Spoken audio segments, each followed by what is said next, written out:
Hi, I'm Lauren and welcome to my craft room. Today is a new Whimsy Stamps release day and I'm super excited with all of the amazing new stamps and dies and paper that came out today. I will have a link down below where you can check out all of the new things.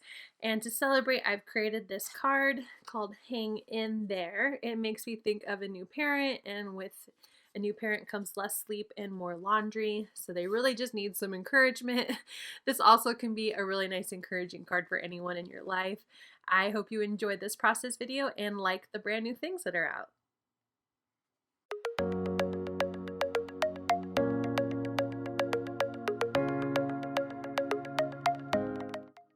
We are going to get started by stamping. We are using the really cute teddy bear hanging from the clothesline. I'm stamping it in an alcohol-friendly ink. I'm using Jet Black from Fawn, and I'm stamping my image on some white cardstock I have that is friendly with alcohol markers as well.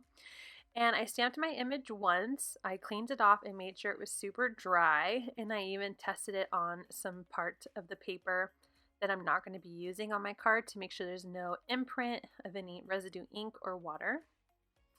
I'm using a smaller version of the same ink and stamping just the grass. I'm adding a little bit more to the grassy scene below the teddy bear towards the left and on the right. So I am making sure again that my stamp is clean and only adding ink to the grass and stamping that down. And once I'm happy with it, I'm going to take it out and we are going to heat set it. I've noticed that this has helped a great deal in ink coloring or alcohol marker coloring for me because my ink was blending with my lightest colors and I was getting just black ink everywhere. So I found that this has really helped with my marker coloring. I'm using shades of EBs, EB 2, 3, and 4 to color in my teddy bear here. And going to be using my EB2 as the lightest, 3 as the medium, and 4 as the darkest. I start with the lightest, cover it again, that same area with my medium, come in with a little bit of shadow with my dark, and then color the whole image again with my lightest. For the lighter part of the teddy bear, I'm using that GB2 and EB2, GB2 and EB2 to color in his face and stomach, and then bringing in my darkest EB6 for his nose.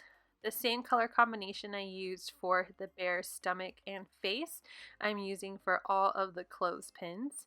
I'm using some of the new baby bear paper to kind of inspire the colors I'm choosing for the blues on my image. So I am using TBs as the blue. So TB1 is my lightest and TB4 is my darkest. Because it's such a small image, I am only using 2 for the patches and decided to keep that same color blend for the little shorts. For the red patches and the socks, I'm using dark reds. I'm using DR2 and DR3 to color in the toes and those patches, and I think it's a really cute combination. I was trying to make sure it was gender neutral. I didn't want to have any specific color scheme for the card. So now that all of my teddy bear and clothesline are done, I'm going to color in the grass. I'm using LG3 and AG3 as my colors.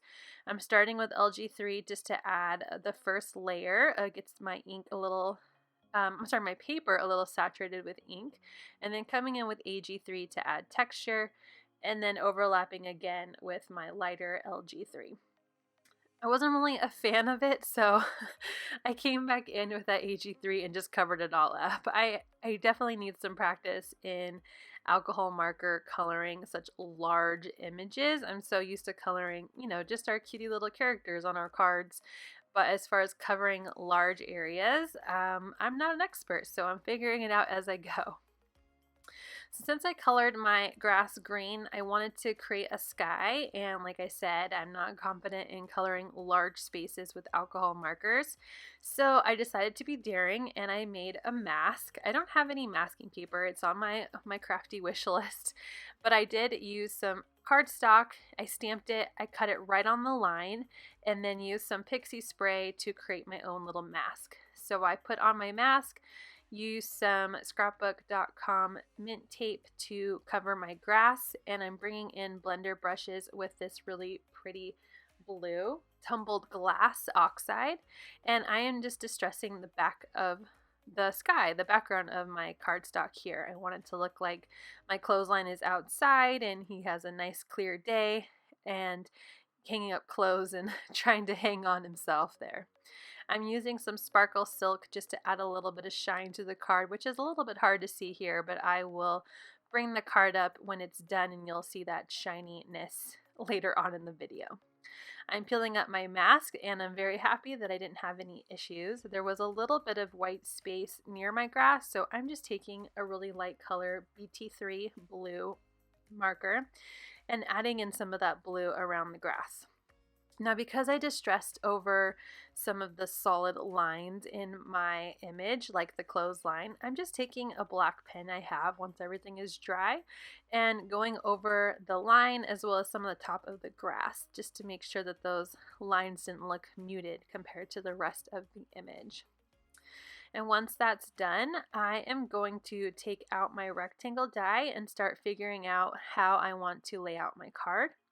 I decided to use the second largest of the wonky rectangles here, but I want my clothesline to go all the way to the edge. So I'm just using that same pen and bringing out that cute little clothesline. That way it will go through the whole card. So I am lining it up how I want it to be cut out and just using some low tack mint tape, and I'm going to run that through my die cut machine. Now that's done, I realized that I had a little corner there that needed some more distressing, so I'm going to bring that back in. I like the messy blue. It looks like there could be clouds in the sky, and it leaves it with a little bit of texture and dimension in the sky. I'm bringing back in my markers and I'm using that nib point to add in some little spots. I like to add little freckles to my images just to give it a little more texture and interest, and I'm going to be doing that for all of the colors on my image. So I had originally was going to layer this image with that plaid paper that you saw earlier, but the blue of the paper and the blue of my sky doesn't really match perfectly. So in order to fix that, I decided to change out my paper and use a grayer looking plaid instead. And I thought that that matched a little better. And I'm going to use the largest rectangle die to cut it out. I was going to use a blue paper, but I thought it was still too much blue, so I pulled out some Kraft cardstock instead, and I cut it and scored it to an A2 size card. For the sentiment, I'm going to bring out some gray paper that I thought matched my plaid paper really well, and I'm cutting it with one of the quick strip dies. It's such an awesome die set for sentiments for your cards. I pulled out some twine that I had in my stash, and I am going to emboss hang in there on my little quick strip here in white embossing powder. So I stamped it in VersaMark and I covered it with the white embossing powder.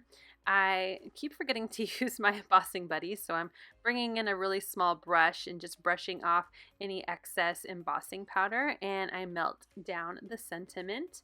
And once that is dry, I'm going to bring out some foam tape, and we are going to figure out how to layer the sentiment and a bow that I'm going to cut and create using that twine.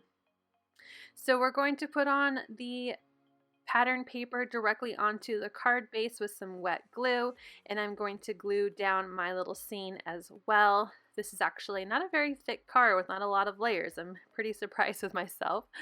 I'm going to put that foam tape on the back of my sentiment strip here. I originally left a little space because I was going to tie a bow to layer underneath it, but when fidgeting around and determining what I wanted, I decided in the end to go a different route. So I tied a triple bow that ended up being just a little too big. I thought it kind of covered some of my image more than I wanted. So I made a smaller double bow. And I was originally, like I said, going to place it under the sentiment, but I didn't like it. I was like, maybe next to the sentiment, on top of the sentiment. I fiddled around for a while trying to figure out what on earth what I wanted to do, but I was determined that I wanted this bow on there. So I end up putting it above the sentiment, and I really like that. So I'm going to grab a little more foam tape and just put that whole sentiment directly onto the card. I'm centering it to the middle and above my image, and I'm going to use some glue dots and put a couple behind that knot here and put it right above the sentiment. I really like how it turned out, and I'm going to trim off that excess twine. Now, I can't do a card without some type of bling, right? So I'm bringing out these flat sequins that I have. They're iridescent and they take on the color that you lay them on really, really well. So I'm just placing a bunch around how I, just kind of layering it, seeing how I liked it. And I settled on 5 in these spots. So I'll bring in my wet glue and my jewel picker and just pick those up and glue them down. I really like how this card turned out. I think it's really sweet. Let me bring it up and slow it down. Here you can see those sequins, and as I tilt it towards the light, you can see that shimmer from the sparkle silk I sprinkled on earlier. I hope you enjoyed this process video. Check out all the brand new Whimsy Stamps products that I'll have linked below. Please hit subscribe if you're new here, and don't forget to like this video if you enjoyed this process. Have a great day.